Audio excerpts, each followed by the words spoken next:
Almost everyone has heard the term artificial intelligence, more commonly known as AI.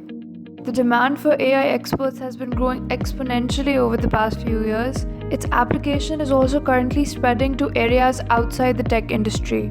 To understand what AI is and how it works, we interviewed two AI experts to explain the work that they've done in the field, primarily relating to machine learning and computer vision. Our first guest is Kashaf Jamshed, who graduated from LUMS in the year 2019. She later went to Cornell for her master's in machine learning. She's currently working in Affinity Software as a data scientist. As you might know, I am working as a data scientist in the Affinity Washington office. Affinity is a pairing algorithm that pairs callers to agents, like the right callers to the right agents when a call is made into a customer service center. We have our clients as a team, and we are working on developing AI models to enhance that pairing process. We get the feedback and we improve on it.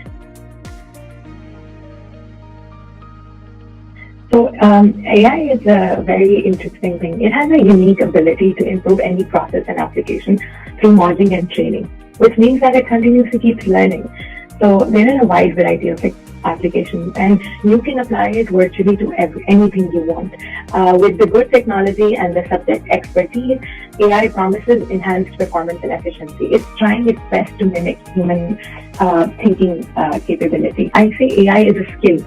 It's not a particular field. It's a skill that you can use to enhance any field you want. As part of my career, I initially used AI. I was looking into applications, how AI can better primary school education.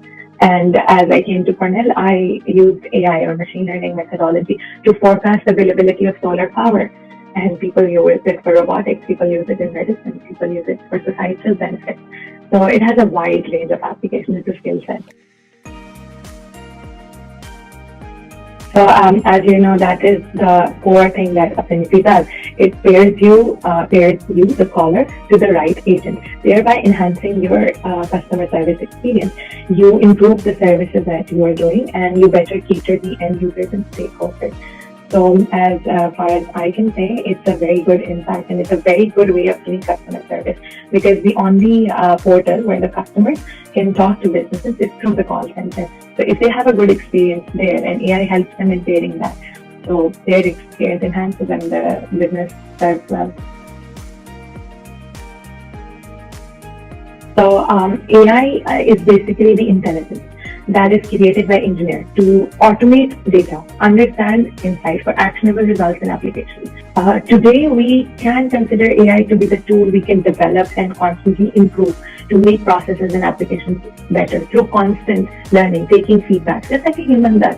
You make an error, you make sure you don't repeat it again. That is exactly what AI does, and and it's continuously improving, because there are so many companies that are waiting there to improve today's computing power.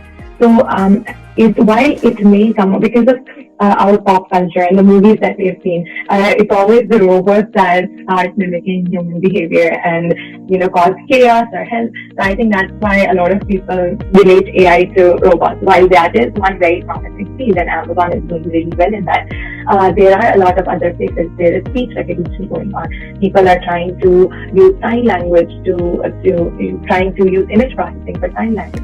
People are using it in so many other applications. Your new power grids that are developing the smart grid, that's based on AI. It's a skill. You have that skill, you can apply it in economics, biology, chemistry, even psychology, any field you want.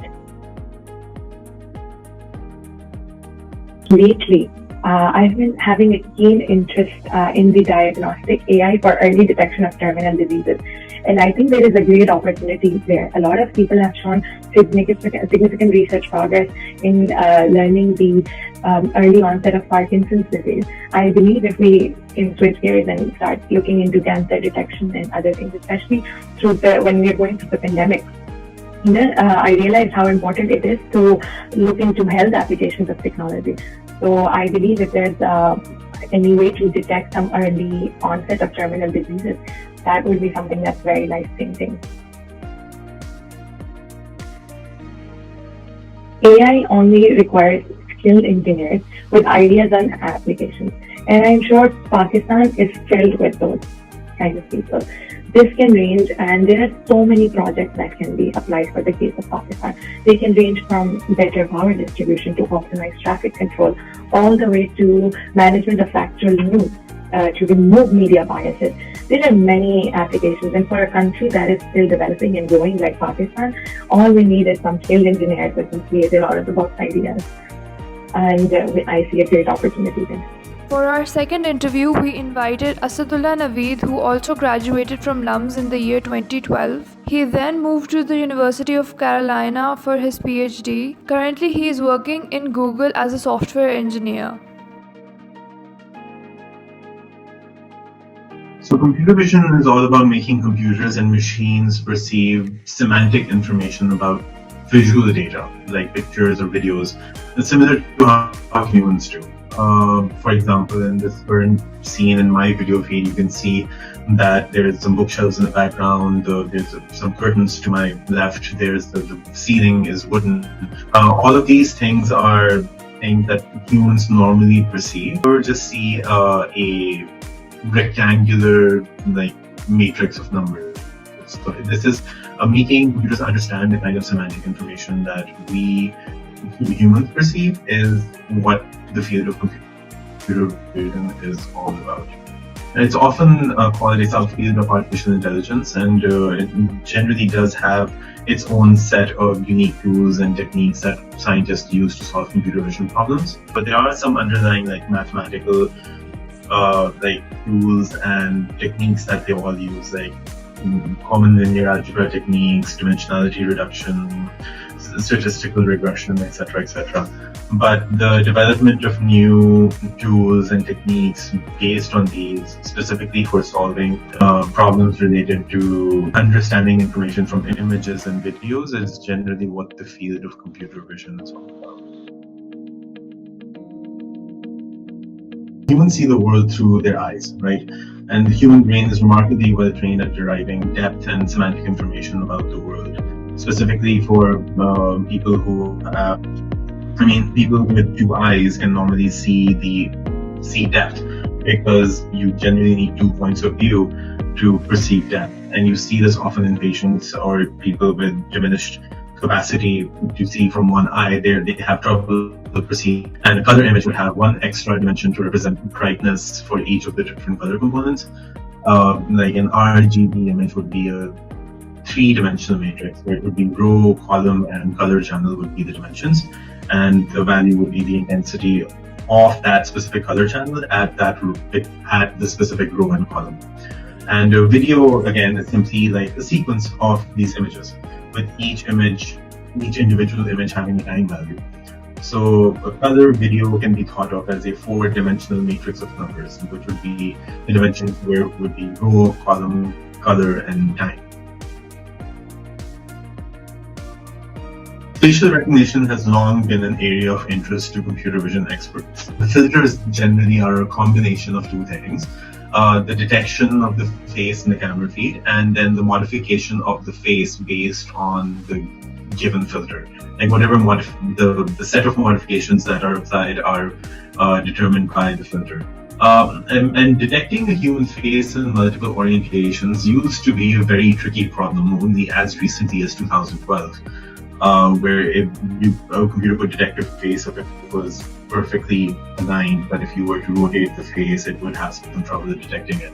But over the past few years, with advances in machine learning and especially the quality of the images that we get from everyday cameras, I think face detection algorithms can seamlessly on a smartphone. Very hard thing to do in 2012 when the first iPhone with the front-facing camera came out. So we've definitely come a long way in the past 6 years. So I think computer vision is already a part of our daily lives. You can't even go to the grocery store without some sort of barcode scanning technology being deployed to scan your goods very, very quickly.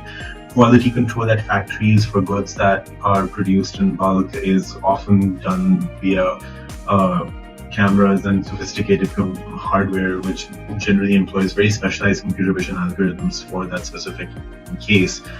Facial recognition is in most smartphones. It's at a state where I think the iPhones even use facial recognition as a means to unlock your phone. So if it's being applied to security, I think they must be very confident in their algorithms.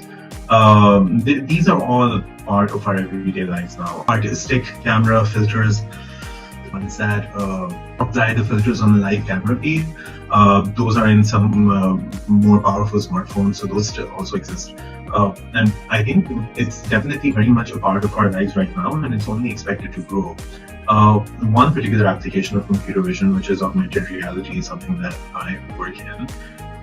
That really promises to revolutionize the way that humans interact with computers and other just computing or electronic devices. And smart glasses have been the concept for a while now, where it literally shows you a small computer feed in your glasses.